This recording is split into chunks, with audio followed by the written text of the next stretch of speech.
소설 인간혁명 3권 제6장 선고 1948년 11월 12일 총본산 다이세키사에서 새 객전의 낙성식이 거행되었다. 그리고 바로 그 시각 도쿄 이치가야에서는 극동국제군사재판의 최종 판결이 시작되려고 했다.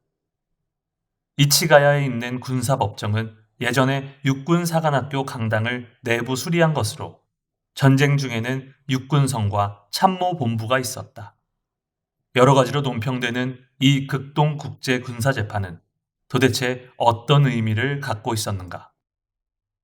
아사히 신문의 법원 출입 기자단이 취재한 도쿄 재판의 기록을 바탕으로 재판 모습을 재현하면서 다시 생각해보고자 한다.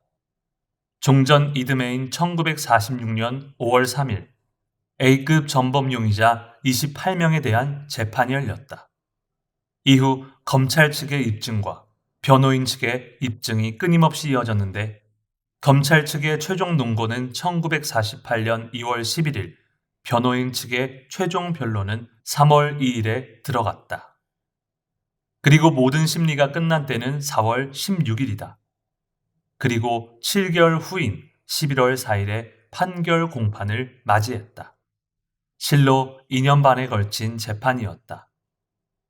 그동안 28명의 피고 가운데 오카와 슈메이는 정신 이상 진단을 받고 재판에서 제외되었다. 그리고 마스오카 요스케와 나가노 오사미 두 사람은 병사하여 피고는 28명이 되었다. 판결문은 영문으로 1200쪽이 넘었는데 윌리엄 플루드 웹 재판장의 낭독은 이틀간의 휴일을 제외하고 7일 동안 계속되었다. 그 마지막 날인 11월 12일 오후 판결문의 최종 판결 부분을 낭독할 차례가 되었다. 오후 1시 45분 피고 25명 각각에 대한 판결문 낭독이 시작되었다. 재판장은 매우 빠른 속도로 낭독했다. 피고 전원이 유죄 판결을 받았다. 낭독이 끝났을 때는 법정의 시계바늘이 오후 3시 27분을 가리키고 있었다. 이제 형을 선고하는 일만 남았다.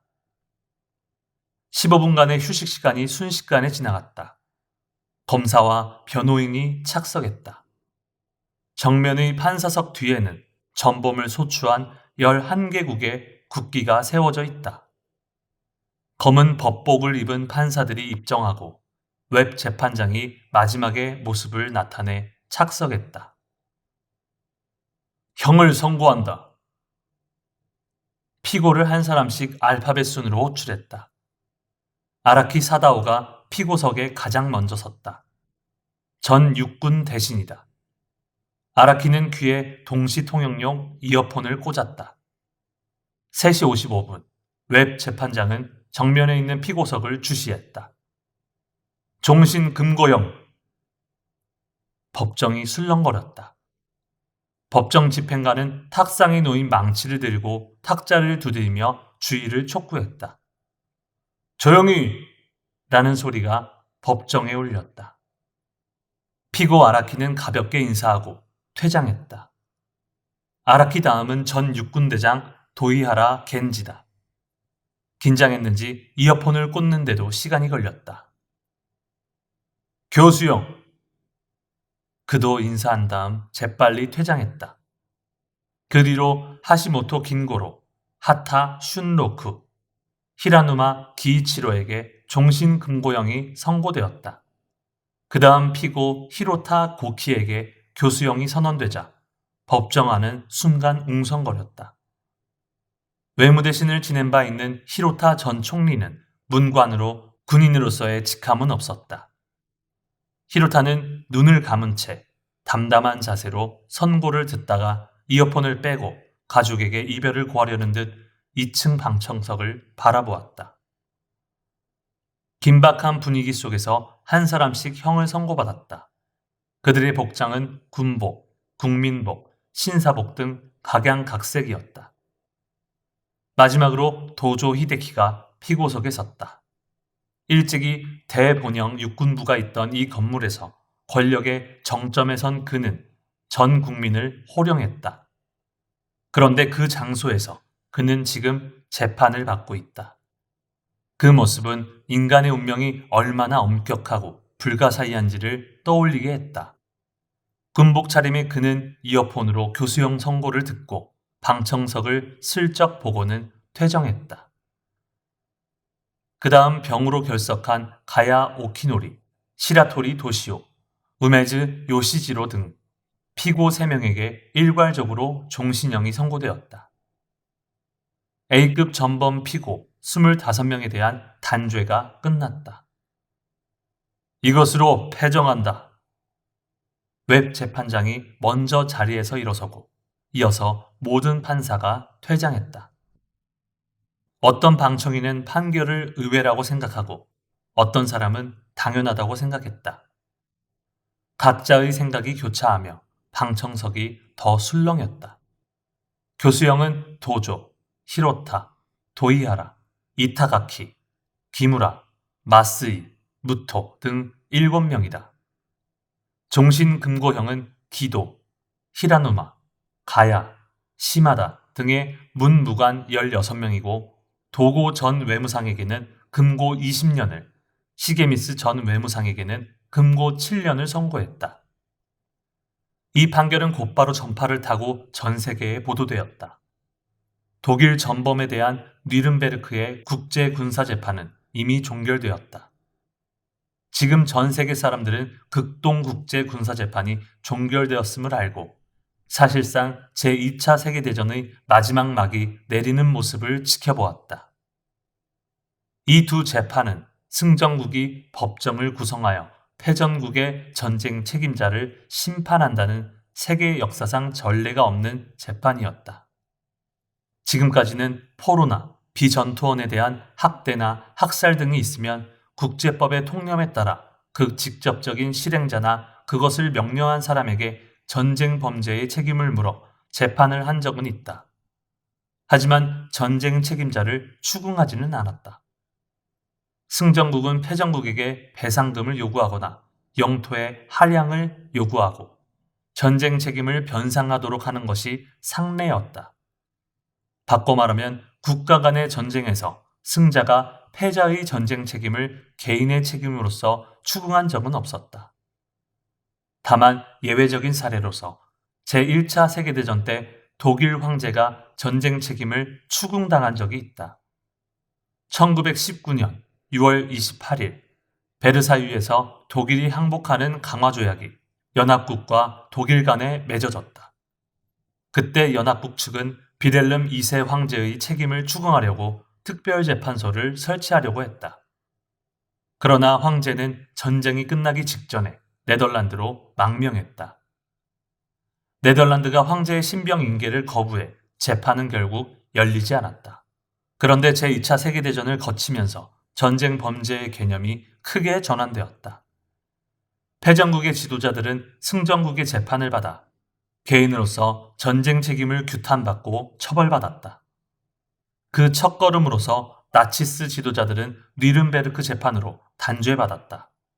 그리고 이어서 일본의 전쟁 지도자들이 도쿄 재판으로 탄핵되었다. 전쟁 범죄라는 개념의 확대와 질적인 전환은 당연히 다양한 논의를 일으켰다. 어떤 사람은 국제법의 법 이론을 근거로 재판의 모순을 꼬집어냈다.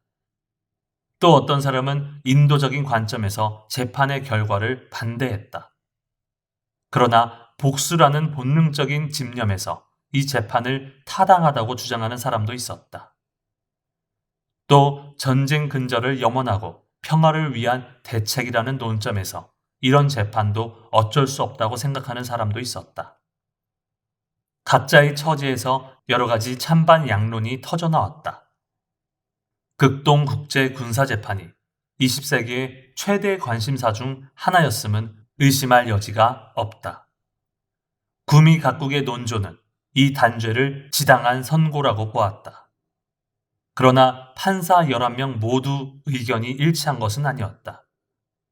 그런 가운데 인도를 대표한 판사는 이 재판에 이의를 제기하고 전원 무죄를 주장했으며 필리핀을 대표한 판사는 이 판결을 지지할 뿐만 아니라 미국의 원자폭탄 사용까지도 목적을 위해서는 정당했다고 주장했다.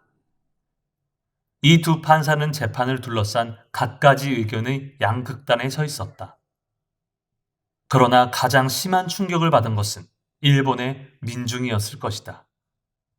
의식주가 부족한 불안정한 나날을 보내면서 자기 한 사람의 연명에만 열심이던 사람들에게 남의 운명에 신경 쓸 여유는 없었다. 그 사람들에게도 이 판결은 8월 15일 패전에 관한 조치에 이어 틀림없이 제2의 충격이었을 것이다. 사람들은 점령 하에서 각자 복잡한 심정과 감개로 재판을 주시했다. 전쟁으로 육친을 잃은 사람들은 이 재판에 불만은 있어도 단죄 그 자체에는 찬성했을지도 모른다. 전쟁에서 돌아온 사람들은 자신의 일생을 이렇게까지 혼란케 만든 전쟁 지도자들이 선고받는 모습을 보며 울분을 터뜨릴 상대가 갑자기 사라져 맥이 빠졌을지도 모른다. 많은 국민은 이 재판의 종결로 패전이라는 냉엄한 현실을 마음속 깊이 확인한 느낌이었다. 하지만 그들은 각자의 감개를 공연히 입에 담는 일은 피했다. 점령 하에 있다는 의식 때문이었다. 일본의 민중은 이때 비로소 무조건 항복이라는 것이 어떠한 실태인지를 자신의 눈으로 확실히 보게 되었다. 그들 중에는 이때 전쟁에 대한 증오와 평화의 비원을 새롭게 품은 사람도 있으리라. 그런 사람들은 틀림없이 참된 항구 평화의 달성을 민족의 미래 과제로 삼아야 한다고 강하게 느꼈을 것이다. 도다 조세이는 전범자들에게 가장 큰 피해를 입은 사람 중 한 사람으로서 깊은 생각에 빠져 있었다. 한 나라가 그릇된 종교를 존숭하고 정법을 탄압할 때 범천 재석으로 하여금 치벌케 한다는 불법의 법리가 이렇게 마지막 재판까지 정확하게 일관된 실증을 본 것이다. 정법과 사법을 구별, 정법을 탄압했을 때의 범천 재석에 의한 치벌을 아는 사람은 지금 일본에 없다고 해도 좋다. 그것을 말해도 아무도 진심으로 믿지 않을 터이다. 현재는 그런 때이다. 바로 그렇기에 광선유포의 투쟁을 일으켜야 한다. 모든 것을 현실로 확인한 도다는 그 모든 것을 가슴에 묻어두었다. 제자들은 이 판결을 언급하면서 도다를 괴롭힌 전범자들을 향해 격한 증오를 말했다. 이때 도다는 마음이 무거웠다. 다만 이렇게 말했을 뿐이다. 이 재판에는 두 가지 잘못이 있다. 첫째, 사형은 절대 좋지 않다. 무기형이 타당하겠지.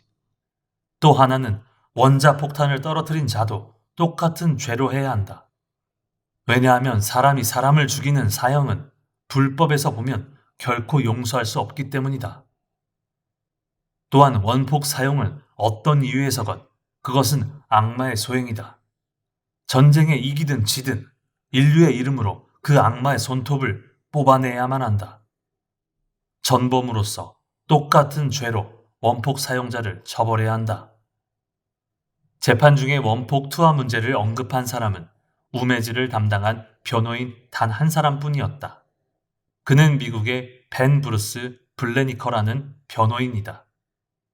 그러나 그는 원폭의 비인도성을 호소한 것은 아니었다. 전쟁에서 살인은 이른바 살인죄가 아니라고 주장하면서 전쟁에 대한 개인의 책임을 묻는 검찰 측의 부당성을 호소하기 위해 하나의 예를 인용한 것에 불과했다. 진주만 폭격으로 키드 제독을 죽게 한 일을 살인죄로 한다면 우리는 히로시마의 원폭을 투하한 자의 이름을 들을 수 있다. 투하를 계획한 참모장의 이름도 알고 있다. 그 나라의 국가 원수 이름도 우리는 알고 있다. 그들은 살인죄를 의식하고 있었는가? 그러지 않았을 것이다. 우리도 그렇게 생각한다.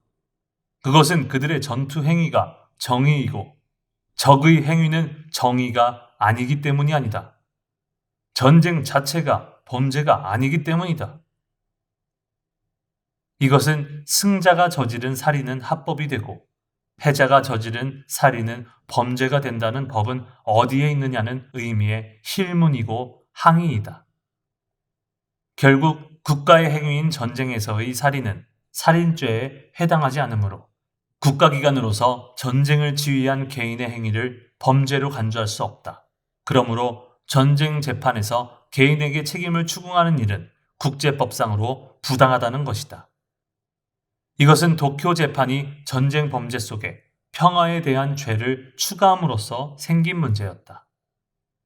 전쟁은 국가 행위이므로 전쟁 그 자체를 재판하려면 국가의 행위를 재판하는 기관이 국가의 상위에 있어야 한다. 그런데 그런 기관은 존재하지 않았다.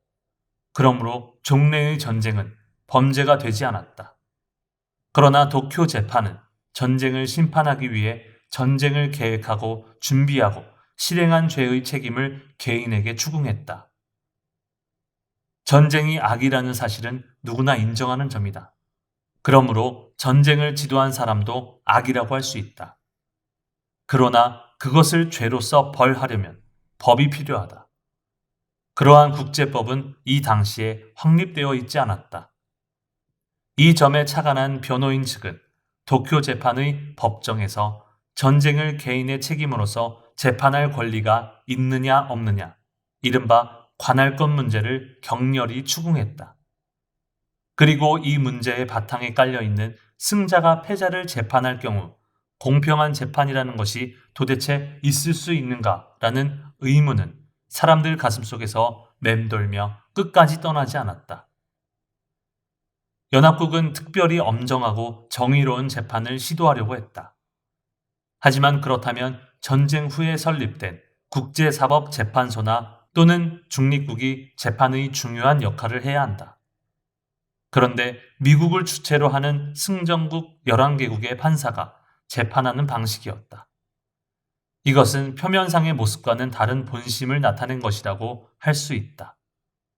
그리고 이 법정은 법에 준하며 애증의 마음을 떠나서 재판한다는 힘찬 선언도 결국은 가치를 잃게 되었다. 그러면 굳이 도쿄 재판을 집행한 연합국의 목적은 도대체 무엇인가? 그것은 전쟁 전 일본 정치의 오랜 세월에 걸친 어두운 면을 폭로하는 것 자체였는지도 모른다.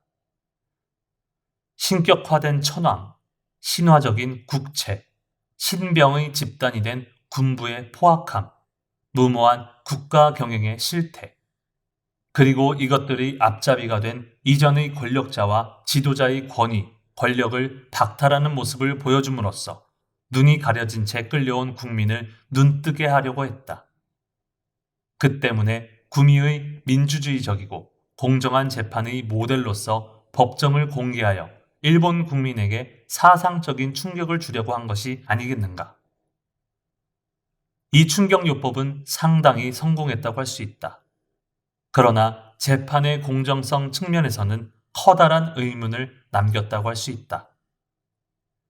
이외 종전 직후부터 미국, 오스트레일리아, 네덜란드, 영국, 프랑스, 중국, 필리핀의 7개국이 요코하마, 괌, 마닐라, 싱가포르, 홍콩, 상하이 등 각지에 군사재판을 하는 법정을 개설해 수많은 일본군을 재판했다. 그 수는 방대했다. 이 재판들은 B-C급 재판이라고 불렸다. 유럽 전선에서 패한 독일 나치스의 간부를 재판하는 군사법정이 뉘른베르크에서 열렸는데 연합국 측은 전쟁 범죄를 A. 평화에 대한 죄, B. 통례의 전쟁 범죄, C. 인도에 대한 범죄 등 세 가지로 크게 나누어 나치스 지도자와 장병을 재판했다. 평화에 대한 죄는 침략 전쟁을 계획하고 실행한 행위를 가리킨다. 통례의 범죄는 종래부터 인정받은 전쟁 법규 위반으로서 포로의 살해나 학대, 독가스 등의 무기 사용, 약탈 행위 등이다. 인도에 대한 죄는 일반 민간인에 대한 살인, 박해 등의 비인도적인 행위를 가리킨다. 이 가운데 평화에 대한 죄, 인도에 대한 죄는 뉘른베르크 재판에서 처음 등장하는 전쟁 범죄 개념이었다. 일본에 대해서도 이 개념이 이어졌다. 도쿄 재판에서는 특히 A. 평화에 대한 죄에 초점을 맞추고 전쟁을 지도한 주요 인물을 재판했다. 도쿄 재판을 A급 재판이라고 부르는 것은 이런 이유에서였다. 그리고 점령지에서 실시된 재판은 통례의 전쟁 범죄와 인도에 대한 죄를 재판했기 때문에 일괄하여 B, C급 재판이라고 했다. 일단 B급은 포로와 비전투원을 살해하거나 학대를 지시한 상급 지휘관이 대상이고 C급은 그것을 실행한 하사관 이하의 병사가 대상이 되었다. B, C급 재판은 7개국이 각각 집행한 재판이다. 전쟁 후에 혼란기에 열린 재판이므로 상세한 기록은 남아있지 않다. 그 실태는 자료에 따라 약간 차이는 있지만 그 내용을 기록한 서적인 도쿄 재판에 나오는 숫자는 다음과 같다. 사형 937명, 종신형 358명, 무죄 1046명, 유기형 3075명이다. 여기에는 소련 참전 이후에 소련에서 집행한 재판의 전범수는 포함되지 않았다. 이 재판들은 머나먼 타양 땅에서 열렸다. 일본 국민의 눈에 닿지 않는 또 보도도 되지 않는 냉엄한 군사재판이 각국에서 진행되었다. 아마도 이야기를 전할 길 없는 수많은 비극이 숨어 있으리라. 항복하고 전쟁터에서 포로가 된 일본군은 대부분 주민 학대의 죄를 추궁받았다. 전투 지역에서는 정보 수집 등을 목적으로 주민을 신문했는데 때로는 고문도 자행했다.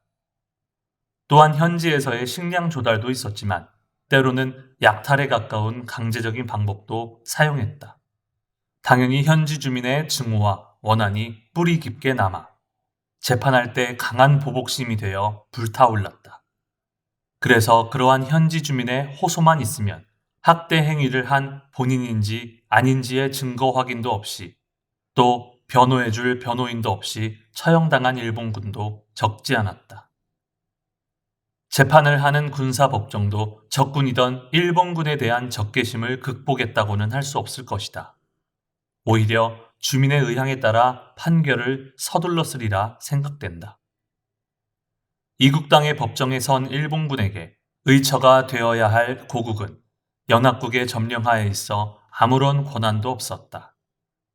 설령 갚아야 할 죄가 있더라도 이국당의 법정에서 말도 제대로 통하지 않고 변명할 기회도 없이 일방적으로 사형 선고를 받아 처형당한 장병은 애처롭다. 그 가족의 심정도 슬픔으로 가득할 것이다. 전쟁은 어떤 면에서든 비참하고 잔혹하기만 하다. 전쟁에서 살해된 희생자뿐만 아니라 이들의 명복도 기원하지 않을 수 없다. 도쿄 재판의 피고인들은 주요 전쟁 범죄인 다시 말해 A급 전범이라고 불렀다. 그 범죄 행위로 평화에 대한 죄로서 침략 전쟁 계획, 준비, 개시 등에 관한 행위를 주요 범죄 행위로 꼽았다. 또한 인도에 대한 죄로서는 전쟁 전과 전쟁 중에 민중에게 저지른 살해나 학대 등의 비인도적 행위도 들었다. 재판은 이에 관해서 정부의 책임자라고 볼 수 있는 정치가 통수부의 군인 그리고 지도자로 꼽히는 사람들의 책임을 물었다. 다시 말해 BC급 전범을 낳은 원흉인 개인을 단죄하려고 했다. 제2차 세계대전 이전에는 전쟁이 초래하는 모든 결과를 국가의 책임으로 물어 개인의 책임으로 문제 삼는 전례는 없었다. 종래의 국제법이나 관례에도 이런 원흉을 처벌하는 조문은 없었다. 클라우제비치는 그의 저서 전쟁론에서 전쟁은 다른 수단으로 정치를 계속하는 것에 지나지 않는다고 했는데 국제법상 처음부터 전쟁 그 자체를 범죄라고 생각하지는 않았다. 도쿄 재판의 법률적인 근거는 참으로 빈약했다. 그것은 포츠담 선언 제6항의 일본 국민을 기만하고 세계 정복을 위해 과오를 범한 자의 권력 및 세력을 영구히 제거해야만 한다. 그리고 제10항의 우리의 포로를 학대한 자를 포함해 모든 전쟁 범죄인에 대해 엄중히 처벌해야 한다 등을 기본으로 했다고 생각할 수 있다. 그리고 연합국 최고사령관 더글라스 메가더의 이름으로 극동국제군사재판소 조례가 포고되고 이것이 재판을 정당화하는 근본법이 되었다. 그러나 여기에는 국제법상의 중요한 문제가 있었다. 기요세 이치로 변호인의 반론도 처음부터 이 점을 공격해 전개했다. 아무래도 일본은 포츠담 선언을 수락하는 형태로 항복했기 때문에 선언의 여러 조항을 따를 의무가 있지만 그 외의 의무는 없다. 포츠담 선언에는 평화에 대한 죄, 인도에 대한 죄를 범한 자를 처벌하는 조항이 없다. 그러므로 연합국은 선언의 조항에 없는 이들의 죄에 대해 기소할 권한이 없다. 연합국의 권한을 위임받은 메가더도 이들의 죄를 재판할 권한은 없다. 만일 있다고 한다면 그것은 월권 행위이다. 뉘른베르크 재판을 선례로 하여 평화와 인도에 대한 두 가지 죄까지 재판하려는 것은 포츠담 선언 제5항에 있는 연합국도 포츠담 선언을 지킨다는 조건을 무시하는 처사이다. 그러므로 재판소는 국제법이 인정하는 통례의 전쟁 범죄만 재판할 권한이 있다. 변호인들은 이 재판이 애매하게 성립되었음을 지적했다. 그것은 재판 전반에 걸친 약점이기도 했다. 그들은 용기를 내어 진지하게 투쟁했다. 그러나 그것은 받아들여지지 않았다. 당시 GHQ의 시볼드 외교국장은 재판 개정일에 방청인으로 출석했다. 그러나 그는 재판이 종결할 때까지 법정에 모습을 보이지 않았다. 시볼드는 회상기에 이렇게 썼다. 나는 기소장에 기록된 꺼림칙한 사건의 대부분을 잘 알고 있다. 하지만 본능적으로 나는 전체로서 재판을 하는 것 자체가 잘못이라고 느꼈다. 피고인들의 행동을 선악이라는 철학적 관념에서 볼 때 아무래도 혐오감을 느끼고 또 그들의 행동이 비난받아야 할지라도 당시로서는 국제법에 비추어 범죄가 아닌 행위라고 생각했다. 그러므로 승자가 패자를 재판한다는 이론에 나는 찬성할 수 없었다. 중략. 나는 이 점을 매우 강하게 느꼈기 때문에 처음에 연출된 법정 행사가 끝날 때까지 나는 불안감에 사로잡혔다. 그래서 나는 법정에 다시 되돌아가지 않았다. GHQ 외교국장이라는 요인마저도 법정을 피한 의문이 많은 재판인 셈이다. 이런 근본적이고 심각한 모순을 아는 채 재판이 강행되었다. 때로는 일종의 속이 빤히 들여다보이는 연극처럼 보인 적도 있었다. 어쨌든 대규모 군사재판극은 세계의 주목을 받으며 1946년 5월 3일부터 오랫동안 계속되었다. 검찰 측 서두 진술이 끝나고 입증 단계에 이르자 쇼와 시대의 뒷이야기라고 할 수 있는 여러 비사가 폭로되었다. 국내외의 당시 수많은 관계자가 차례차례 증인으로 나와 입증을 진술했다. 성전이라는 이름으로 저지른 전쟁이 군사 지도자의 야심찬 발의에 따른 음모였다거나 이26 사건의 내막과 만주국을 수립한 경위, 게다가 황군의 비인도적인 잔악성과 난징 학살 사건, 바탄 죽음의 행진 등 귀를 막고 싶은 내용이 백일하에 드러났다. 국민 대중은 깜짝 놀랐다. 그러나 그 대부분은 세계 사람들에게 이미 오래전부터 널리 알려진 일들이었다. 군부의 전시 언론 통제는 참으로 엄격했다. 신주 불멸을 외치고 성전 완수에 내몰리고 유구한 대의에 살 것을 강요당한 채 십수년간 마차를 끄는 말처럼 힘차게 나아가다가 쓰러진 일본 국민의 눈 가리개는 이로써 제거되었다.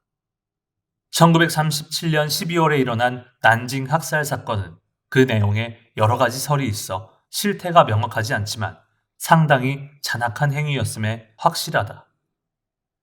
미국인 의사와 목사, 중국인 등 증인 9명이 황군이 점령할 당시의 상세한 모습을 말했다. 난징 정부 시절 일본 대사를 지낸 바 있는 외무대신 중 한 사람은 너무나도 잔악한 일본군의 행위에 피고석에서 머리를 떨구었다. 그는 감옥에 돌아가서 부끄럽기 짝이 없는 심정으로 그날 일기에 이렇게 썼다. 선교사가 난징 학살 사건을 증언했는데 학살, 강간, 폭행, 파괴를 몇 시간에 걸쳐 자세하게 증언하여 더할 바가 없다. 우리로 하여금 얼굴을 가리게 만든다. 일본인이라면 괴사해야 한다. 1942년 4월에는 필리핀 바탄 반도에서 바탄 죽음의 행진으로 추궁받게 된 학대 사건이 일어났다. 재판 기록에는 투항한 미군 1만 1000명, 필리핀군 6만 2천명을 약 120km 떨어진 포로 수용소까지 뜨거운 태양 아래 7일에서 11일 동안 먹을 것도 물도 주지 않고 행진시켰다고 한다.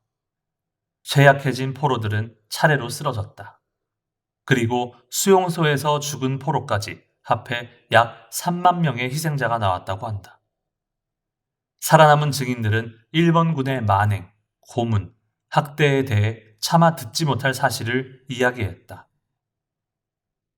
게다가 태국, 버마 철도를 건설하면서 일어난 포로 학대 사건도 마찬가지였다. 재판에서는 미국과 영국군 장병이 유럽 전쟁에서 포로가 되어 사망한 수와 태평양 전쟁에서 포로가 되어 사망한 수를 비교했다. 유럽 전쟁에서는 23만 5,473명이 독일군과 이탈리아군에게 포로가 되어 그중 9,348명, 다시 말해 4%가 수용 중에 사망했다. 그런데 태평양 전쟁에서는 13만 2,134명이 일본군에게 포로가 되어 그중 3만 5,756명, 다시 말해 27%라는 높은 비율로 수용 중에 사망한 사실이 밝혀졌다. 법정은 일본군이 포로에게 얼마나 잔악했는지 강하게 보여주는 증거로서 이 통계를 제시하며 전쟁 지도자의 책임을 추궁했다. 러일 전쟁이나 제1차 세계대전에서 일본은 각국이 상찬할 정도로 적국의 포로를 대우했다. 과연 무사도의 나라라는 국제적 신용을 얻었다. 그러나 제2차 세계대전에서 일본군이 취한 행위는 이 신용을 완전히 뒤집었다. 일본의 정신적 황폐는 이 사이에 급속히 진행되었다고 말할 수밖에 없다. 무엇보다도 제2차 세계대전에서는 수만 명의 적군이 일거에 투항하는 일도 드물지 않았다. 살아서 포로의 치욕을 당하지 않는다라는 신조를 가진 일본군은 전쟁에서 적군이 이렇게 많이 투항할지 상상조차 하지 못해 포로를 어떻게 해야 할지 곤혹스러웠다고도 생각할 수 있다. 가난한 일본군에게 포로는 참으로 부담스러웠을 것이다. 그러나 많은 사람이 잔악했다고 인정한 사실이므로 일본은 그 지적을 깨끗이 받아들여야 했다. 국민은 성전이라는 미명 아래 치른 전쟁의 실태를 알면서 자기 민족의 긍지에 상처를 입고는 당황했다. 그런데 이를 입증하는 증인이 너무도 많았다. 그 수는 전 만주국 황제 푸이를 비롯하여 419명에 달했다. 그 밖에 선서 진술서가 779통, 증거는 4,336건이라는 방대한 숫자였다. 이렇게 도쿄 재판은 장장 2년 6개월여에 걸쳐 진행되었으며 개정일수 417일, 개정횟수 818회에 이르렀다. 많은 모순을 내포하면서도 도쿄 재판은 국군주의의 일본의 오랜 악패를 없애는 칼이 되었음에 틀림없다. 그리고 이런 일을 두 번 다시 되풀이하지 않기 위해 평화로운 신시대를 구축해야 한다고 생각한 사람도 적지 않았다. 재판이 하나하나 진행되면서 사람들은 이전에 국가 신도라는 이념이 사라지고 낡은 국가가 붕괴되었음을 실감했다. 국민에게는 밤이 깊은 끝에 새로운 여명의 아침이 시시각각 다가오는 듯했다. 야마모토 신이치는 새로운 시대를 살아가는 한 청년으로서 도쿄 재판의 경과를 지켜보며 생각했다. 시대의 변천에 응해 새로운 이념을 품은 새로운 사람이 등장해 그 사람들이 새로운 사회를 만들어야 한다. 그 사람들에 의해 사회도 국가도 인류도 발전한다. 도쿄 재판은 그런 변천의 일단락을 짓는 것일지도 모른다. 새로운 시대를 만들고 미래에 사는 민중은 강한 자각과 올바른 비판력을 가져야만 한다. 그리고 더 이상 역사를 후퇴시키면 절대로 안 된다. 또 민중을 기반으로 하지 않는 한 아무것도 할 수 없는 시대로 만들어야 한다. 민중이 위정자를 자유자재로 활용하고 모든 것은 민중이 행복하게 살기 위해 있다는 시대를 만들어야 한다. 민중 한 사람 한 사람이 자각하고 힘을 가져야 하며 연대를 맺어야 비로소 그것을 실현할 수 있다. 민중이 무관의 제왕이라고 할 수 있는 존재가 되었을 때 음습한 수렁길에도 새로운 봄빛이 피어나고 평화의 꽃이 피는 견고하고 반석 같은 대도로 바뀔 것이다. 그것이 새로운 사회이고 새로운 시대이다. 신이체는 시 하나를 떠올리며 자기의 이상을 그 시로 나타냈다.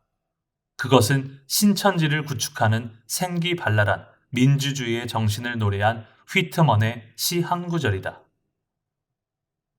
우리 한 사람 한 사람은 지극히 귀중한 존재다. 우리 한 사람 한 사람은 무한하다. 우리 한 사람 한 사람은 그 나름대로 권리와 함께 세계 위에 있다. 우리 한 사람 한 사람은 세계의 영원한 목적을 승인했다. 우리 한 사람 한 사람은 여기에 있으며 그 어떤 사람이 여기에 있어도 동등하게 신성하다. 맑게 갠 날에는 저 멀리 후지산이 보이는 이치가야. 이곳에서 공연된 기나긴 재판극은 1948년 11월 12일 막을 내렸다. 땅거미가 지기 시작한 극장 밖에는 일본을 상징하는 국화꽃이 만발하여 바람에 조금씩 흔들리고 있었다. 그 다음은 형의 집행이 기다리고 있으리라. 미1 변호인단은 재판소 조례 규정에 따라 소원 및 재심 신청을 했다. 그들은 신청하면서 가명을 탄원하지는 않았다. 판결에 사실 인정의 잘못이 있음을 지적하고 법이론상의 판결이 정당하지 않음을 주장했다. 그리고 마지막으로 미래의 세계를 상상하며 이렇게 끝맺었다. 만약 우리가 법률하에 조직되고 법의 규칙과 정의의 원칙하에 운영되는 세계를 희망한다면 우리 스스로 법과 정의에 대해 잔악한 죄를 범해서는 안 된다. 도쿄 재판이 내린 판결은 현재대로라면 아무런 선도 낳지 못한 채 오히려 악에 악을 거듭할 뿐이다.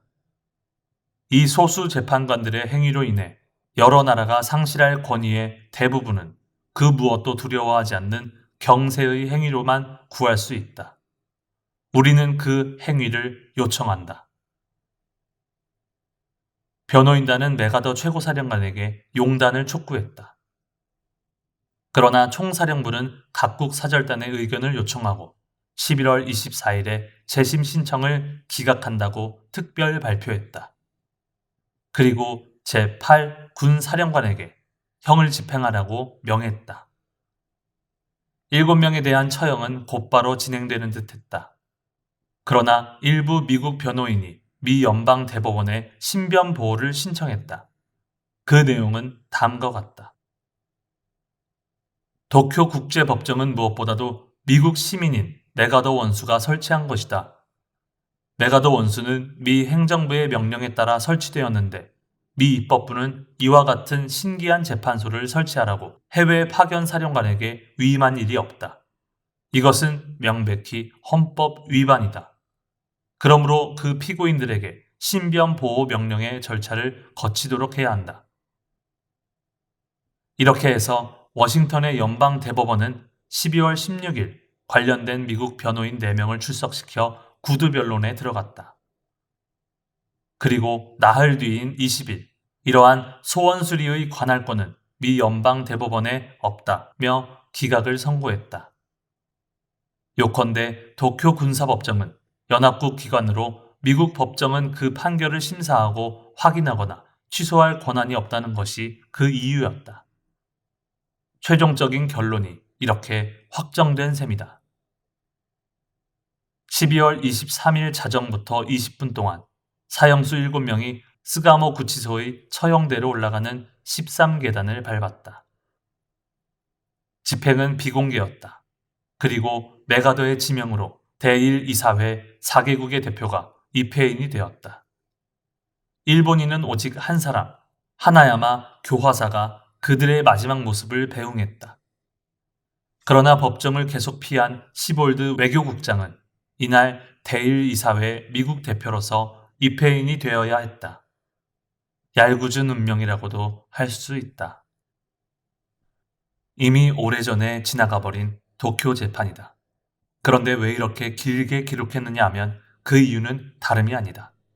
저토록 미중유의 참화를 낳은 세계대전의 마무리가 어떻게 처리되었는지를 생각해보고자 했기 때문이다. 20세기의 인류는 제2차 세계대전을 총결산하려고 지혜를 짜냈다. 그것이 도쿄 재판이라는 단적인 형태로 나타나 연출되었다. 그렇다면 인간의 지혜라는 것이 아직도 그렇고 그런 것이라고 생각할 수밖에 없다. 현대 인류는 미중유의 참화를 초래할 지혜와 능력을 확실히 갖고 있다. 그러나 그 참화를 근절할 확실한 지혜와 능력은 아직 없는 모양이다. 그리고 미래의 불행을 예감하고 겁을 먹는 것이 이 지구상의 몇십억 인간의 마음이라고 할 수 있다.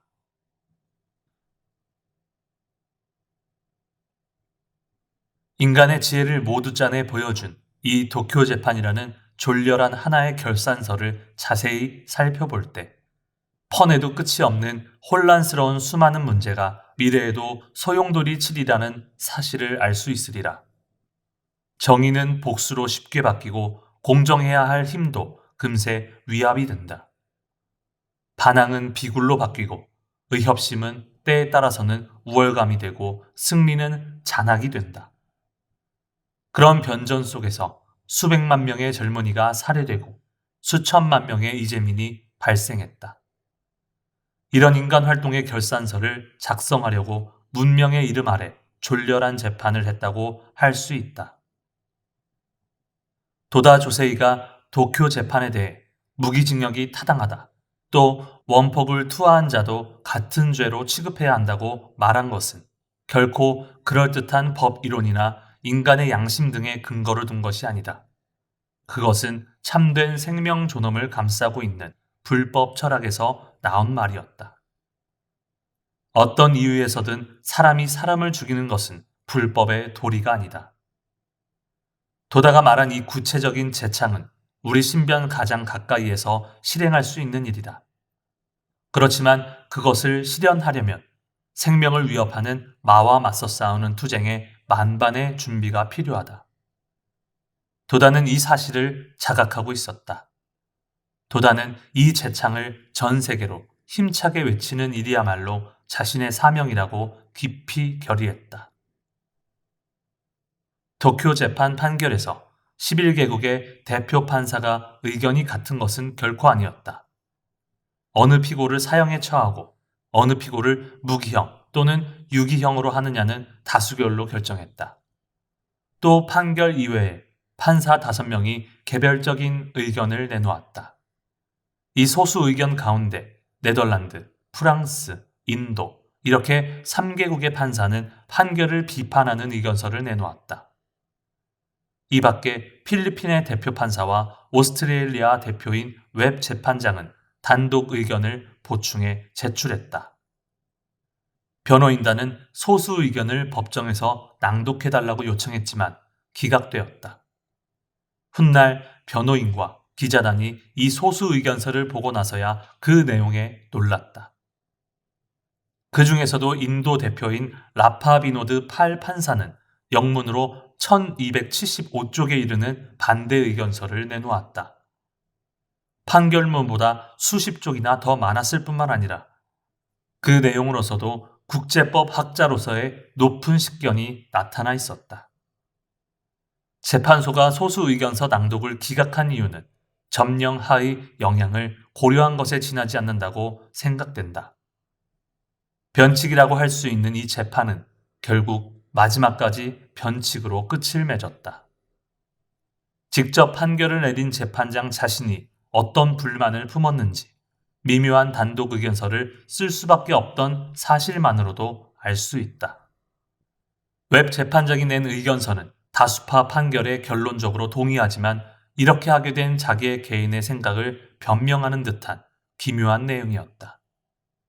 아마도 그는 양형이 마음에 걸린 것 같다. 또 뉘른베르크 재판의 양형 기준을 검토한 뒤 일본인 피고와 비교해서 이렇게도 말했다. 독일 피고의 범죄는 일본 피고의 범죄보다 훨씬 흉악하고 다양하며 광범위했다. 독일의 정상 참작의 일반적인 근거가 있다면 일본에는 그것이 없다고 할 수 있다. 일본인 피고를 다루면서 독일인 피고를 대하는 만큼만 고려했다면 일본인 피고 그 누구에게도 침략 전쟁 수행에 공동 모의, 이 전쟁의 계획과 준비, 그리고 개시 또는 수행에 관해 사형을 선고하면 안 된다. 그는 평화에 대한 죄에 대해 사형을 부정했다. 그리고 인도에 대한 죄나 통례의 전쟁 범죄로 사형을 선고받은 피고에게도 오히려 격리된 장소에서 종신금고를 선고하는 것이 바람직하다고 했다. 또한 노인을 사형하는 것은 꺼림칙한 일이라고 감상을 말했다. 웹 재판장이 사형보다는 먼 섬으로 유형을 보내는 등의 형벌이 바람직하다고 말한 내용을 보더라도 그 자신이 이 판결에 의문을 품고 비판했음을 알 수 있다. 이에 반해 필리핀 대표 판사는 다른 네 사람의 의견서와도 전혀 다른 특이한 의견을 동의 의견서에 남겼다. 만약 본 재판소에 대해 어떤 비난이 있다고 하면 그것은 다만 재판소가 피고를 위해 너무 관대한 태도로 행동하고 그들의 변호인을 통해 그들이 하고자 하는 어떤 변호든 모두 제출할 기회를 완전히 줬기 때문에 재판을 지연시켰다는 점뿐이다. 게다가 원자폭탄 사용을 정당화하고 인도 8 판사의 반대 의견을 공격했다. 그리고 마지막으로 형벌이 너무 관대하여 저지른 죄의 중대함에 어울리지 않다고 말하며 다수파 판결까지 비판했다. 이 밖에 네덜란드, 프랑스 판사도 각각 다른 의견서를 제출하는 등 이 11명의 판사들의 의견은 각기 달랐으면서도 재판은 변론을 끝내고 말았다. 여기에도 이 재판에 잠재된 문제점이 있다고 생각할 수 있다. 다수파 판결에 정면으로 반대한 사람은 인도의 8판사였다. 도쿄 재판 뒤인 1952년과 1955년에 일본에 온 그는 1966년 10월 기요세 이치로 씨의 초청으로 일본을 4번째 방문했다. 마지막으로 일본을 방문한 이때 80살인 그는 건강이 좋지 않았다. 예정된 강연회에서는 지병인 담석의 고통 때문인지 한마디 인사도 못한 채 단상에서 합장만 하고 떠난 모습이 인상 깊었다. 소수 의견은 타자기 인쇄로 한정되어 정식으로 간행되지 않았다. 8 판사의 반대 의견서도 얼마간 공표되지 않았다. 이 의견서가 완역 일본 무죄론이라는 제목으로 번역되어 공식적으로 발간된 때는 재판이 끝나고 4년 뒤인 1952년 11월이었다. 그는 그 마지막 장, 권고의 서두에서 이렇게 결론을 내렸다. 앞서 기술한 이유를 바탕으로 본 판사는 각각의 모든 피고에게 기소장에 있는 각각의 기소 사실을 전부 무죄로 결정해야 하며 또한 이 기소 사실 전부에서 면제되어야 한다고 강력히 주장한다. 8 판사는 피고들의 무죄를 주장했다. 그러나 그것은 일본이 저지른 태평양 전쟁을 조금이라도 긍정한다는 것이 아니다. 이 점은 주의해야 할 대목이다. 단지 8 판사는 도쿄 재판이 공정한 재판이라고는 아무래도 생각할 수 없었을 것이 틀림없다. 정밀한 법 이론상으로 볼 때 이 재판이 부정하고 불합리한 재판이라는 점을 지탄하고 인류의 영원한 평화를 위해 아무런 기여도 할 수 없다는 점을 지적하고자 한 것이리라. 예를 들면 법의 공정함이라는 점에서 소일 중립조약을 무시한 소련의 참전은 침략 전쟁이라고도 할 수 있는 불법이 있었음에도 불구하고 소련이 승자의 자리에 앉아서 일본을 재판하는 것은 공정함이라고 말할 수 있는가라는 의문을 제출했다. 승자가 패자를 재판하는 것은 아무리 법률적으로 공을 들여 꾸민다고 해도 자칫 결국에는 집념에 찬 복수가 되기 십상이다. 또한 검찰 측이 말하는 전면적 공동 모의는 피고들에게 없었다고 설명한다. 일본의 피고들은 1928년부터 1945년에 패전하기까지의 10수년 동안 17대에 걸쳐 내각이 교체하면서 차례로 국정무대에 등장했다. 그러므로 나치스와 같은 공동모의에 참여했다는 직접적인 증거는 하나도 없다. 독일처럼 극소수 나치당 간부가 히틀러를 중심으로 오랫동안 세계 재패 음모를 꾸민 것과는 전혀 다르다. 그러므로 전면적 공동모의라고 단정짓는 일은 비상식적인 곡해에 지나지 않는다는 것이다. 일본 군대가 자행한 학살 사건에는 그 사건들은 일본군이 전쟁 기간 내내 각각의 지역에서 비전투원에 대해 행한 잔악행위의 사례이다. 중략. 이 짐승 같은 행위의 대부분은 실제로 행해진 일임을 부정할 수 없다고 말하며 BC급 전범을 탄핵했다. 그러면서도 A급 전범인 피고들이 이 행위를 명령하거나 허가를 내린 증거는 전무하다고 논했다. 팔 판사는 독일의 주요 전범들이 내린 학살 지령과는 전혀 다르다며 이 사실을 설명했다. 게다가 제1차 대전 즈음에 독일 황제 빌헬름 2세가 오스트리아 황제 프란츠 요제프에게 보낸 악영무도한 편지를 예로 들었다. 나는 창자가 끊어질 듯한 심정이다. 그러나 모든 것은 불과 칼의 희생물이 되어야만 한다. 남녀노소를 가리지 말고 사륙해야 하며 나무 한 그루 또 집 한 채도 남겨두면 안 된다. 프랑스인 같은 타락한 국민에게 그런 포악함으로 영향을 줄 수만 있다면 전쟁은 2달 안에 끝날 것이다. 그러나 만약 내가 인도적으로 대하는 것을 용인하면 전쟁은 몇 년이고 길어질 것이다. 그러므로 나는 스스로의 혐오감을 무릅쓰고라도 어쩔 수 없이 전자의 방법을 선택할 수밖에 없었다. 완전히 도리에서 벗어난 사륙 명령이다. 다행히 실행되지는 않았지만 전쟁이 끝난 뒤 독일 황제는 죄를 추궁당했다. 그러나 황제가 망명한 네덜란드는 황제의 신병을 연합국에 인도하기를 거절했다. 여기서 팔 판사는 원자폭탄 투하를 결정한 미국 대통령을 규탄했다. 미국 점령하라는 중압적인 분위기 속에서 그는 강한 정의감과 용기를 보여주었다.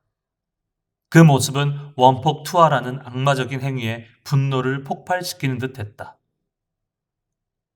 태평양 전쟁에서 앞서 말한 독일 황제의 편지와 비슷한 것이 만약 있다면 그것은 원자폭탄을 사용하기로 결정한 연합국의 행위이다.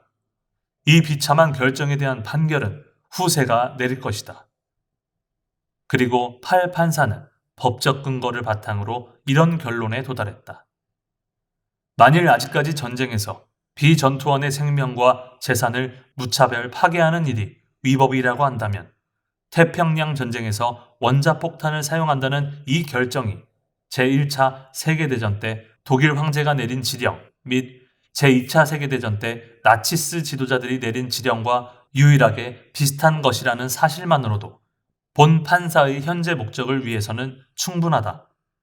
이와 같은 사실은 현재 피고의 소행에서는 찾아볼 수 없다. 어떤 이유로든 비전투원 학살은 위법이라고 팔 판사는 강력히 호소했다. 그리고 그들 B씨급 전범은 이미 승정국에 의해 처형되었다. 그러나 잔악행위를 지령하고 명령한 자로서 그 책임을 A급 전범인 피고 25명에게 추궁한다면 원자폭탄을 사용을 결정하고 명령한 자야말로 인도에 대한 죄를 범한 자로서 최고의 전쟁 범죄자로 추궁해야 하지 않는가? 법이 올바르다면 승자든 패자든 법을 지배하는 일을 용납하면 안 된다. 문명을 핑계 삼아 승자가 패자를 재판하는 것은 공정한 재판이 아니다. 단순히 집념 어린 보복을 하겠다며 추적을 오래 끌기 위해 정의의 이름으로 호소하는 것을 용납하면 안 된다. 세계는 관대한 이해와 아량이 있는 자비심이 참으로 필요하다. 순수한 마음에서 우려되는 문제는 인류가 급속히 생장하여 문명과 비참히 벌이는 경쟁에서 승리할 수 있느냐 없느냐라는 점이다. 그러므로 팔 판사는 도쿄 재판 그 자체를 부당하다고 단정했다. 그리고 이 재판을 부정함으로 피고 전원의 무죄를 권고한다는 결론에 이르렀다. 여기서 열거한 내용은 팔 판사가 전개한 이론의 일례에 불과하다. 그는 동서고금의 해박한 지식을 구사하면서 재판관으로서의 떳떳한 양심과 신념으로 계속 썼다. 팔 판사는 다른 10개국의 판사들이 보면 아주 색다른 인물이었다. 그는 법정에 서면 언제나 먼저 피고석을 향해 합장했다. 1946년 5월에 재판이 시작되고 2년 반 동안 그는 숙소인 데이코쿠 호텔에 틀어박혀 일에 전념했다. 다른 판사들이 오락이나 관광여행을 즐길 때도 팔 판사만큼은 조사와 자료를 독파하는 데 몰두했다. 그는 인도 자택에서 자료를 가져왔을 뿐만 아니라 영국과 미국의 친구들에게도 자료 수집에 협력해달라고 의뢰했다. 그가 독파한 자료는 4만 5천 부, 참고한 서적은 3천 권이 넘는다고 한다. 살벌한 점령하에 일본에서 게다가 다른 판사 10명과 의견을 달리하는 이국 판사로서 그는 극심한 고독 속에 있었다. 그런 속에서 그는 어디까지나 법의 권위와 독립을 지키고자 했다.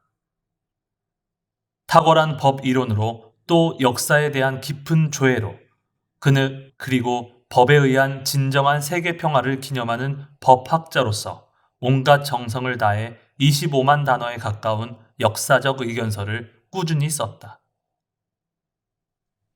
팔 판사의 아내는 고국 인도에서 병을 앓고 있었다. 재판이 끝날 무렵인 1948년 8월, 그는 부인이 중태라는 연락을 받고 급히 귀국했다. 그런데 부인은 당신이 사명을 완수할 때까지는 결코 죽지 않을 테니 바로 일본으로 되돌아가세요 라고 의연하게 말하며 남편을 격려했다고 한다. 60이 넘은 국제법의 석학은 태평양 전쟁의 참된 원인을 냉철히 추궁했다. 무엇이 진실이고 무엇이 정의인지 밝히고자 착잡하기 이를 데 없는 국제전쟁의 모든 경위를 식별했다. 그리고 긍지와 자신감으로 가득 찬 의견서를 쓰려고 혼신의 정열을 기울였다. 이 노력은 법학자의 모범으로서 후세에 빛나리라. 물론 팔 판사는 단순히 일본을 동정한 것이 아니다. 아시아인이 아니면 이해할 수 없는 부분까지 깊이 통찰한 의견서를 제출했는데 그의 지론 여기저기에 빛을 발하는 동양적인 천리에 뿌리내린 영지도 그 사실을 증명하고 있다. 근대 서구 사상이 모두 막다른 지경에 이르자 세계는 구제의 길을 동양의 영지에서 찾으려고 했다. 그때 도쿄 재판에서 보여준 팔 판사의 맑은 거울과 같은 엄격한 이해와 그 밑바탕에 흐르는 동양적 발상은 시대를 뛰어넘는 중요한 시사를 던져줄 것이다. 팔 판사의 사상 형성에는 그 성장 과정과 경력도 깊이 관련이 있다고 생각된다.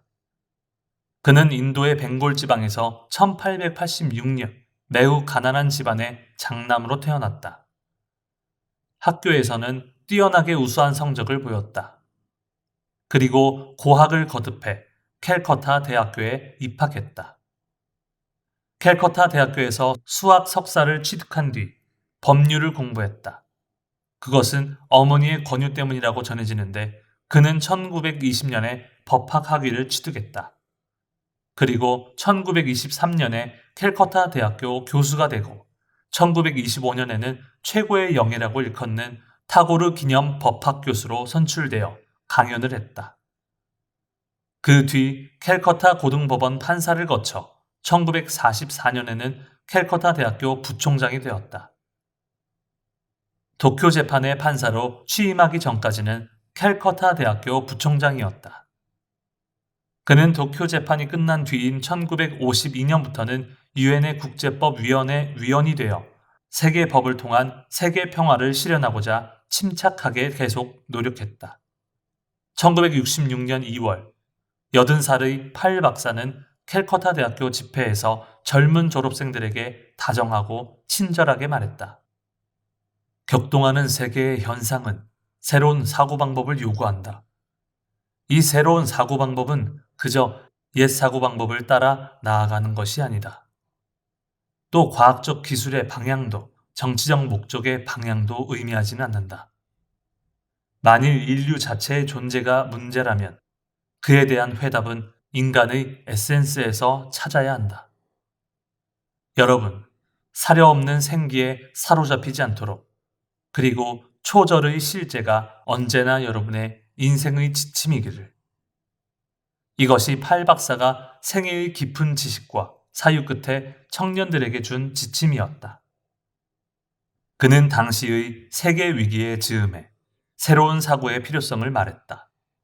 하지만 그것은 전통적인 사고방법에 의하는 것도 아니고 과학기술의 발전이나 정치기구의 개혁에서 생기는 것도 아니다 라고 분명히 말했다. 그리고 그것을 인간의 에센스라는 것에 기대해야 한다고 말했다.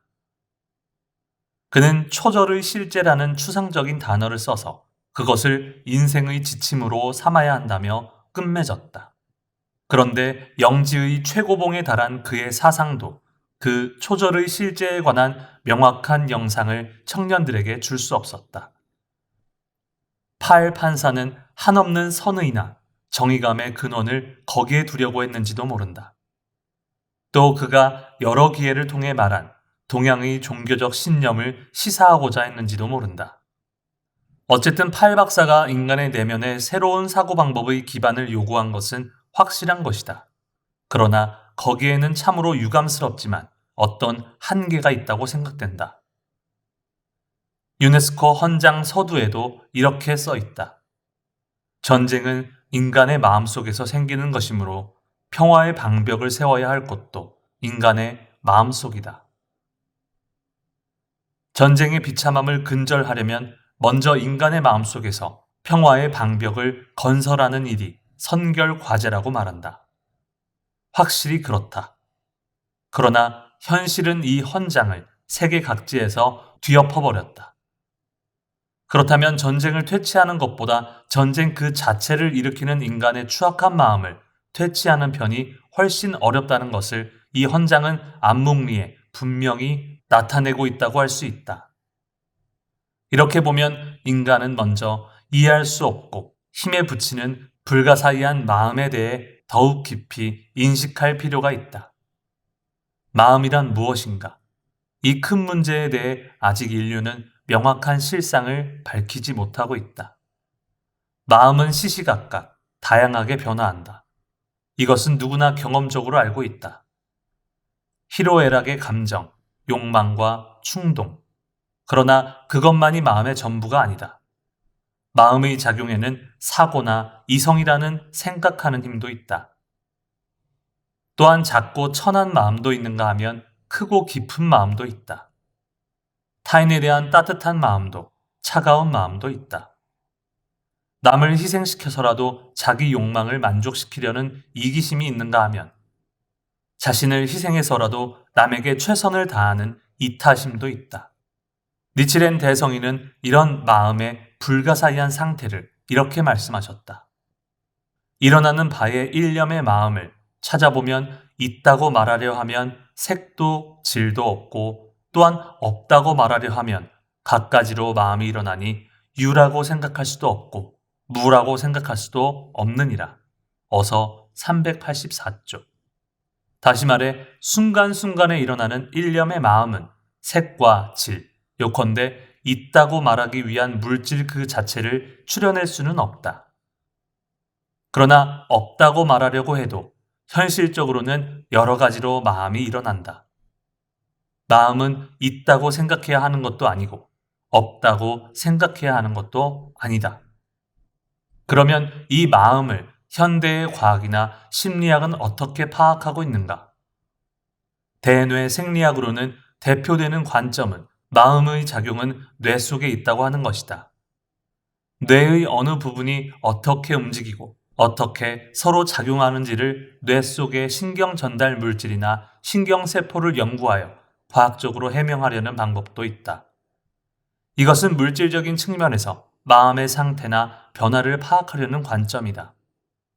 한편 정신분석학처럼 마음에 초점을 맞춰 의식과 무의식이라는 관점에서 마음의 작용을 해석하려는 관점도 있다. 또 지각이나 감정, 지성 등 마음의 작용과 인간 행동의 관계 등을 탐구하는 심리학도 있다. 이렇게 마음을 파악하는 방법은 다양하지만 마음의 전체 내용이 완전히 해명되었다고는 말하기 어렵다. 그것뿐만이 아니다. 마음의 불가사의한 양상은 여전히 깊은 수수께끼로 남아있다. 대성이는 이 유도 아니고 무도 아닌 게다가 유이고 무이기도 한 마음의 본원을 중도일실의 묘체라고 말씀하셨다. 중도일실의 묘체는 바꿔 말하면 생명이라는 것이다. 여기서 말하는 생명이란 우주의 삼라만상 모든 것의 본원이다. 불법은 그것을 중도일실의 묘체라고 설한다. 도다 조세이는 옥중에서 경전에 써있는 부처란 무엇인가를 깊이 파고 들어가 연구했다. 그리고 그 근원에 이르러 부처란 생명이니라 하고 오달했다. 이것이 니치렌 대성인의 생명 천리가 현대에 소생한 연원이다. 문제의 핵심은 생명에 있다. 예로부터 철학은 대부분 인간의 선성과 이성을 깊이 연구했다. 그러나 현실적으로 인간을 변혁하려는 참된 힘이 될 수 없던 이유는 생명의 실제를 불문에 붙이고 마음의 현상만을 또는 물질의 현상만을 분석했기 때문이다. 팔 박사는 앞으로 인류의 존재라는 문제에 답하려면 새로운 철학을 구하는 이외에는 없다고 결론지었다. 그리고 그것을 인간의 에센스에 기대한다고 했다. 이 말에서 정직한 어느 철학자의 근심 가득한 얼굴이 떠오른다. 그렇다면 그처럼 강력한 에센스는 도대체 무엇인가? 팔 박사는 청년들에게 초절의 실제를 지침으로 하라고 호소했다. 그러면 그 실제는 무엇인가? 이 말의 배경 저편으로 동양영지의 진수라고 해야 할 생명의 법리가 떠오르게 되는 것이다. 팔 박사는 인간의 에센스, 초절의 실제라는 말로만 표현했지만 그의 마음속 깊이 그려내고 추구한 것은 그야말로 생명의 법리이고 대성인의 불법이었다고 생각한다. 논리의 비약이라고 할지 모른다. 그러나 그것은 정신세계나 물질계의 현상이라는 측면에서 인간을 포착하려고 하는 사고의 벽이 그렇게 시켰다고 말할 수밖에 없다. 역사의 만약이라는 가정은 무의미하다는 것을 알면서도 팔 박사가 만약에 같은 시대에 살던 도다 조세이라는 사람을 만났다면 그 스스로 인간의 에센스, 초절의 실제가 무엇인지 크게 눈뜰 수 있었으리라고 생각한다. 니치렌 대성인은 마음의 스승이 될지언정 마음을 스승으로 삼지 말라라는 석존의 말을 인용하여 인간으로서의 그릇됨 없는 삶의 방식을 나타내셨다. 사람은 자칫 자기 마음을 스승으로 삼기 십상이다. 그러나 마음은 변화한다. 때로는 욕망에 번롱되고 때로는 분노와 증오에 지배당한다. 두 개의 마음 또는 몇 개의 마음이 서로 싸울 때도 있다. 불안정한 그 마음을 스승으로 삼는 한 다툼의 유전은 단절할 수 없을 것이다. 그러므로 마음의 스승이 될 수 있는 강한 회전축을 자기 안에 확립해야만 할 터이다. 그렇게 하려면 도대체 무엇이 필요한가? 그것은 계율도 아니고 정신훈도 아니다. 윤리나 도덕도 아니다. 그것은 대우주를 꿰뚫는 생명이라는 깊은 이치에서 찾아야 한다. 그 깊은 이치를 가르치는 것이 대성인의 일념삼천이라는 생명천리이다. 대우주를 꿰뚫는 대법에 합치하고 자비와 지혜가 넘치는 또 그 무엇에도 흔들리지 않는 부처의 생명을 자기의 생명에 맥동시키는 것. 거기에 무너지지 않는 행복과 평화를 향한 길이 열린다고 불법은 가르친다. 팔 박사는 그 지점에 한없이 다가갔지만 끝내 도달하지는 못했다. 간디가 서거하고 네루가 세상을 떠난 뒤 팔 박사의 마음을 가장 아프게 한 문제는 틀림없이 인도의 수억 민중의 행복과 번영을 어떻게 실현하느냐, 그리고 원수폭에 뒤덮인 세계를 어떻게 평화로 이끌어 가느냐라는 문제였을 것이다. 그렇지 않다면 사람들에게 초절의 실제라는 방침을 제시하지도 않았을 것이다. 도쿄 재판은 본래 해결해야만 하는 여러 가지 국제 문제와 전쟁 문제의 해결 인자를 남겨놓은 채 막을 내렸다. 상세히 검토하고 많은 의견을 자유롭게 공개했더라면 거기서부터 다대한 수확을 얻었을지도 모른다. 그러나 점령하이기 때문인지 국민은 그저 침묵할 수밖에 없었다. 그리고 그 기억은 해가 거듭될수록 희미해지고 오늘날에 이르렀다. 하지만 팔 박사의 판결서를 비롯하여 그 기록은 새로운 세기를 만들기 위해서도 틀림없이 구하기 어려운 역사적 참고자료임에는 틀림없다. 도조를 비롯한 7명이 처형된 1948년 12월 23일, 이날 제2차 요시다 내각에 대한 불신임안이 가결되었다. 그리고 중의원이 해산되었다. 보통 야합 해산이라고 일컫는 비정상적인 해산이었다.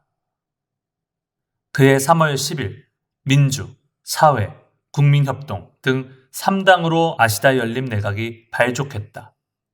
이른바 외자도임 내각이라고 불린 빈약한 내각이었으며 게다가 쇼와 전공 사건으로 강요들이 잇따라 체포되었다. 그들은 고스게 구치소에 구류되었고 총사직으로 몰렸다. 게다가 아시다 총리 자신도 사직한 뒤 고스게 구치소에 수감되었으므로 고스게 내각이란 오명을 뒤집어쓰게 되었다. 이렇게 정권은 민자당으로 옮겨져 10월 15일 제2차 요시다 내각이 성립되었다. 그러나 중의원 의석이 151석밖에 없는 소수 단독 내각이었다. 요시다는 의회에서 다수파를 만들어 정권의 안정을 확립하고자 중의원을 해산해 총선거 시기를 앞당기려고 안달이었다. 그러나 야당인 민주, 사회, 국협 3당은 국민 속에서 부정에 대한 강한 비판이 타오르고 있는 것을 두려워하여 필사적으로 해산을 지연시키고자 했다. 이때 GHQ가 알선에 나서 야당 3당이 12월 23일에 내각 불신임안을 제출하고 국회는 간신히 해산되었다. 투표일은 이듬해인 1949년 1월 23일이었다. 아니나 다를까 국민의 준엄한 비판으로 야당 3당은 참패했다. 그렇게 하여 민자당은 갑자기 과반수를 차지하고 공산당도 35석으로 약진해 전국이 역전되었다. 또 중국 대륙에서는 1948년 12월 15일 공산군이 베이징에 입성하여 창장강 남쪽으로 국민군을 압박하기 시작했다. 여기서 미국은 일본을 반공 정책의 강력한 방파제로서 구축하겠다고 결의했다. 12월 18일 미국 정부는 경제안정 구원칙 실시를 점령군에 지령했다. 훗날 이 구원칙은 도지라인이라고 불리게 되지만 일본 경제의 대대적인 외과 수술을 강행하게 되었다. 여기서 그토록 심한 인플레이션도 디플레이션으로 바뀌긴 했지만 국민이 치른 희생은 엄청났다. 도쿄 재판의 처형이 집행된 이튿날인 12월 24일 GHQ는 돌연 아직 재판에 포함되지 않은 A급 전범 용의자를 불기소로 결정하고 석방했다. 기시 노부스케 이하 용의자 19명이 12월 연말 거리로 풀려났다. 연합국은 구일본 제국에 대한 징벌 작업을 그것으로 일단 종료했다. 국민의 생활은 날이 갈수록 궁핍해졌다. 여유라곤 전혀 없었다. 모두 입에 풀칠하기에 급급한 시대가 이어졌다. 몹시 춥고 어수선한 연말이었다. 폭등하는 인플레이션으로 각 가정의 경제 생활은 철저히 파괴되고 그 한계에 달했다. 일부 암거래 벼락부자를 제외하고는 곶감 빼먹듯 하는 생활도 바닥이 드러났다. 사회는 소란의 폭발 직전이었다. 그러나 그들의 불만은 점령군의 중압하에 숨소리마저 죽여야 했다. 국민은 아직 더 참고 견뎌야 했다. 섣달 금음날, 도자주세에 있는 시로카네에 있는 집에서 아내 이쿠의 곁에 앉아있는 중학생이 된 교이치를 놀리면서 술잔을 기울였다. 도다는 기분이 매우 좋았다. 홋카이도에서 보내온 아주 좋아하는 말린 청어를 씹고 있었다. 교이치, 올해는 내 공부방을 좌담의 장소로 가끔 사용했으면 하는데 아무쪼록 내년에도 부탁한다. 교이치는 졸린 얼굴이었다. 라디오에서 제야의 종소리를 들으려고 졸음을 참고 있었다. 눈꺼풀은 무겁고 기분이 좋지 않은 듯했다. 아버지, 시험 때는 안 돼. 그때는 응접실을 쓰거라. 응접실? 싫어, 아버지. 그 방은 현관에 사람들이 드나들어서 시끄러워서 공부가 안 돼. 교이치, 너 언제부터 그렇게 공부벌레가 되었지? 도다는 눈을 가늘게 뜨고 웃으면서 청어살을 뜯어 교이치에게 주었다. 나는 청어 별로 안 좋아해. 교이치는 그 청어를 도다의 접시에 도로 놓았다. 이렇게 맛있는데 맛을 모르다니. 교이치, 넌 아직 청어 공부가 부족하구나. 힘껏 투쟁한 지난 1년을 되돌아보며 도다에게는 아무런 후회도 없었다. 그리고 잠깐의 단란한 평온함 속에서 술에 취하고 싶었다. 같은 시각 모리가사키 해안 부근의 집에서 야마모토 신이치는 일기장을 펼쳤다. 새해가 되면 도다의 스라에서 일하는 매일매일이 온다. 신이치는 이상한 전율을 느끼며 일기를 쓰기 시작했다. 1948년, 내 나이 20, 나는 지금 넘어서려고 한다. 고뇌의 한 해, 감투의 한 해, 구도의 한 해, 서광을 향한 첫걸음을 떼는 한 해가 되리라. 조국 일본의 거센 파도여, 세계의 대동란이여, 스승님과 함께 대백법을 수지하고 용감하게 도전할 뿐. 영겁의 평화를 위해 대성인이 내리신 지상 명령에 따라 종교혁명에 이 목숨 바칠 뿐. 반딧불이의 빛, 창밖의 눈, 과거의 모든 것이여 안녕. 새로운 몇복 강포에 종이 울린다.